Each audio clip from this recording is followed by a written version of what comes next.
Entre Melania et Donald Trump, il n'y a pas de véritable divergence, sinon elle partirait. Récemment, Melania Trump semble avoir trouvé le courage de s'affirmer contre son mari. Après le scandale de la liaison de Donald Trump pendant leur relation, Melania Trump a montré clairement son opposition avec son mari sur plusieurs sujets, provoquant parfois sa colère. Corentin Tsein, professeur d'histoire en classe préparatoire et spécialiste de la politique américaine, interviewé par l'heure développe deux théories. Première hypothèse, on peut se dire qu'il y a une véritable divergence politique entre Melania Trump et son mari. Ce ne serait pas étonnant.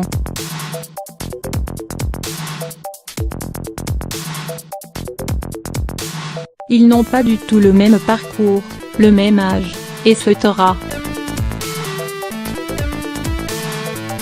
On sait, par ailleurs, qu'elle ne voulait pas que son mari brigue la présidence. Elle n'a même pas logé à la Maison Blanche les 6 premiers mois de son mandat. On a connu des First Ladies plus enthousiastes.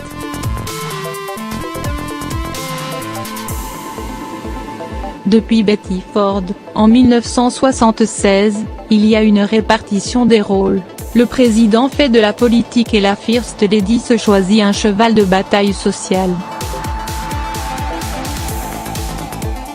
Pour Betty Ford, c'était la lutte contre les addictions, pour Michelle Obama, la lutte contre l'obésité / Melania a choisi, elle, la lutte contre le harcèlement scolaire. Elle se révèle ainsi plus libérale sur les questions sociétales et sociales au sens large que son mari.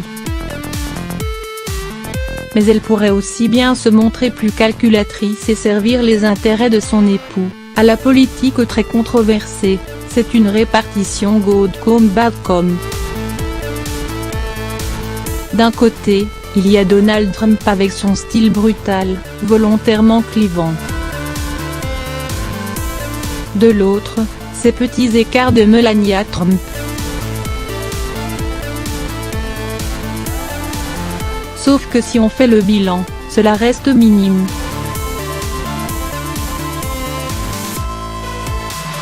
Cela marque une différence aux yeux de l'opinion et adoucit l'image de Donald Trump.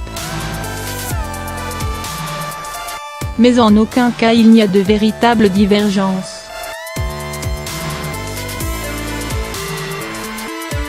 S'il y en avait vraiment, elle partirait /. Je pense qu'il ne faut pas exagérer les divergences.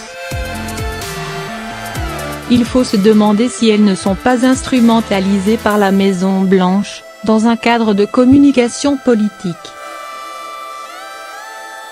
Car cela sert surtout à tempérer l'image de Trump.